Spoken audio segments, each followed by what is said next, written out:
What is this man thinking? What does he feel? What will he do next? The answers to these questions are important to you, the American soldier.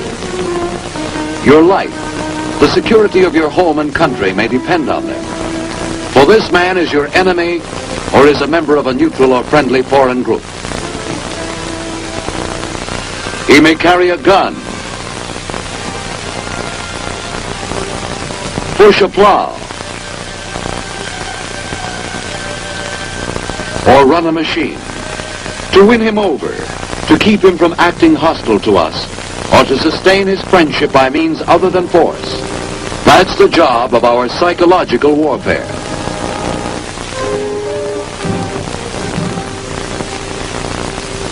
Psychological warfare aims at vital targets, thoughts, emotions, opinions, attitudes. It attempts to influence behavior by the planned use of propaganda. Many people think of propaganda as lies and distortions used by demagogues to arouse and incite. The Nazi propaganda minister, Dr. Goebbels, did his best to help this idea along. Actually, the word propaganda has no derogatory meaning. It comes from the Latin propagare, which means simply to spread about. It was first used by the Jesuits in 1622, when they began a college of propaganda which trained missionaries to serve in distant lands. Today, as the battle for men's minds is intensified, the spreading about of our democratic faith is becoming increasingly important. Our national foreign information programs are used to support the accomplishment of our national aims and policies. And in time of war, psychological warfare is used to support the accomplishment of a military mission. This film will emphasize the military aspects of psychological warfare.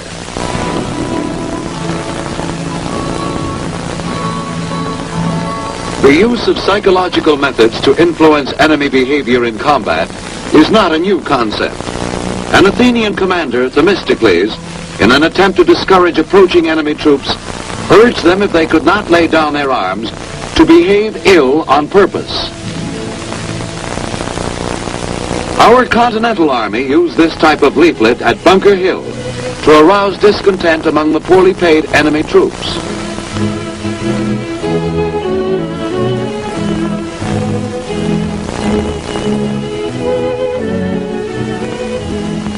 In the Napoleonic Wars, from ships standing off the French coast, the British launched kites bearing anti-morale leaflets.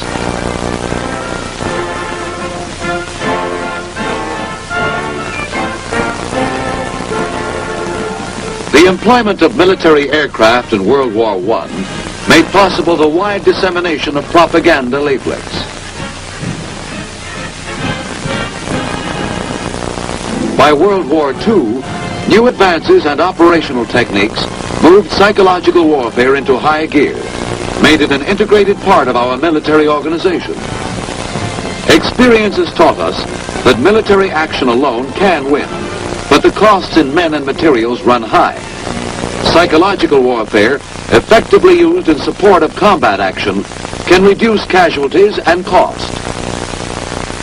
Intelligence used as a basis for military psychological warfare operations comes chiefly from interrogation of prisoners of war, monitoring and analysis of enemy broadcasts and propaganda, captured enemy documents, and area studies. Reports are made available through G2 to the psychological warfare officer. Intelligence is studied for psychological warfare use. Enemy troop vulnerabilities are determined and plans drawn up to exploit them. There are three broad areas: tactical, strategic, and consolidation, in which psychological warfare supports the military mission. Tactical support is aimed at the civilians and enemy soldiers in the combat area.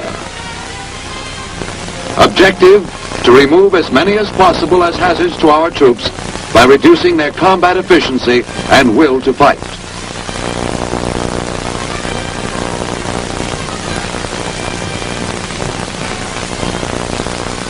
One of the tactical military psychological warfare weapons is the loudspeaker. It has great mobility and can pinpoint its target.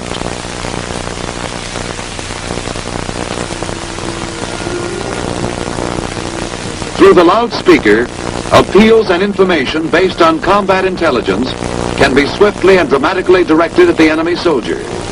To you soldiers of the 14th Regiment People's Army, we bring you news of home.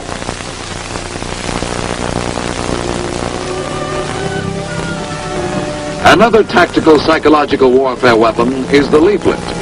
It may be used in a tactical situation, may be distributed by a propaganda shell fired from the 105 howitzer. The leaflet confronts the enemy soldier with a tangible propaganda message which he can keep and refer to. Leaflets also may be distributed by tactical, strategic, and liaison aircraft. This surrender leaflet was used against the enemy in North Korea. Although surrender may be one of the products of the tactical use of psychological warfare, you cannot judge the value of a psychological warfare operation by a head count of prisoners alone.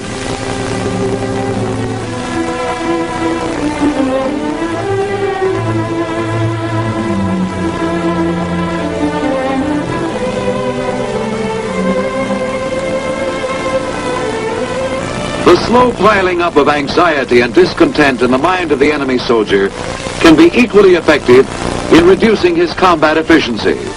Cumulative effects of well-planned and executed campaigns may result in other forms of defection, such as malingering, mutiny, desertion, or sabotage. Radio may be used tactically when it is known that there are enough enemy receivers in the target area to warrant its use.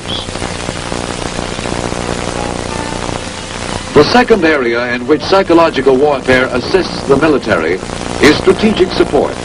This is aimed at personnel in the rear of the combat area. Objective: to exploit behind-the-lines tensions, weaken the efficiency of soldiers, and increase absenteeism of civilians upon whom the success of the enemy's military operations depends. Much of the information used in strategic support operations comes from area studies. These provide basic facts about a country's national life, and they offer effective themes for political, ethnic, religious, and cultural exploitation. This leaflet, used strategically against the North Korean farmers, urged them to pretend sickness and not work for the communists who are rounding up labor crews. The aim of this leaflet was to split the North Korean civilians from the communist political system by showing that their political leaders were mere puppets being pushed into war. The civilian bomb warning leaflet used in Korea tended to split the civilians from their leaders and portrayed the United Nations forces as humanitarian and just. In support of strategic operation, radio may be highly effective, limited only by the range of the transmitter and the availability of radio receivers. Psychological warfare broadcasts are flexible and can be altered swiftly to fit a changing situation. The third area in which psychological warfare assists the military is consolidation support, aimed at civilians in liberated or occupied sections. Here, psychological warfare agencies work under control of the civil affairs and military government structure. The objective: to promote maximum cooperation among the local civilian population and to facilitate military operations by helping to secure and maintain law and order. Among the first directives issued in consolidation support would be curfew regulations and bans against the possession of weapons.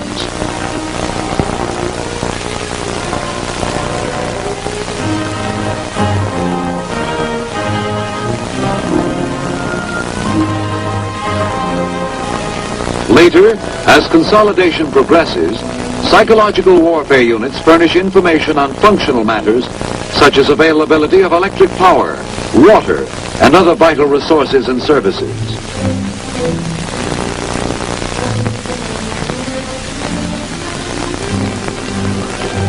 voice planes offer wide dissemination of directives and other terse consolidation information. This type of leaflet was used in support of consolidation in an attempt to clear main supply routes of French civilians during the early stages of the Normandy landings. To support the accomplishment of the military objective, psychological warfare is provided with two main field operational units: the Radio Broadcast and Leaflet Battalion and the Loudspeaker and Leaflet Company.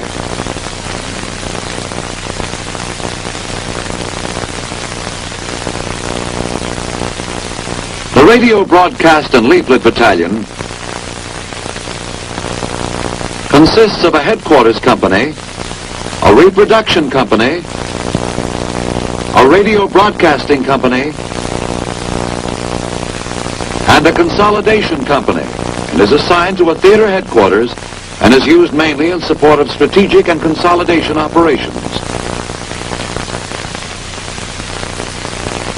The Loudspeaker and Leaflet Company consists of a headquarters company, publications platoon, operations platoon, and a loudspeaker platoon, and is assigned to a field army and supports mainly tactical operations. The Chief of Psychological Warfare is directly responsible to the Army Chief of Staff for psychological warfare plans, operations, organization, and training. The United States has no monopoly on psychological warfare. The enemy has used it against our troops. Here is an example of enemy military propaganda disseminated in a simple way.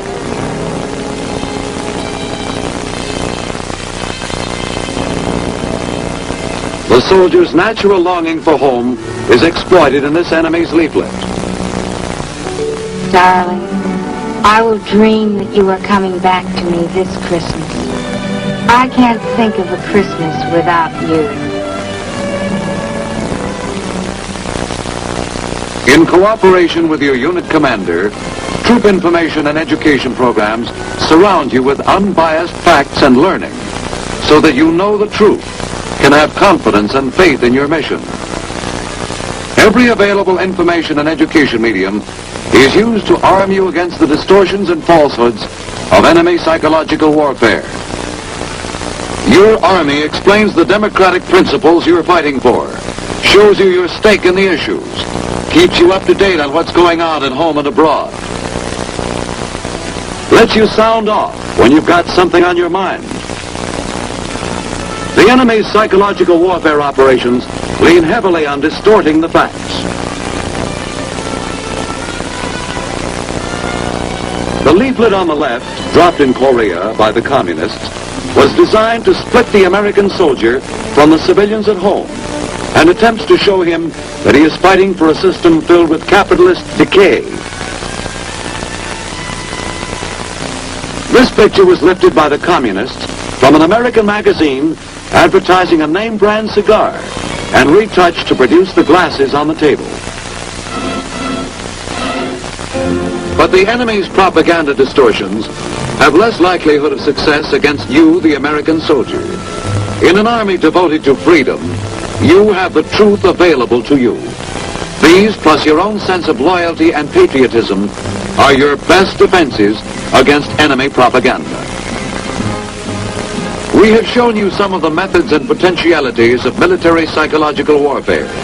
Its success and value to the armed forces of our country has been officially recognized by the President of the United States, who has said, without doubt, psychological warfare has proven its right to a place of dignity in our military arsenal.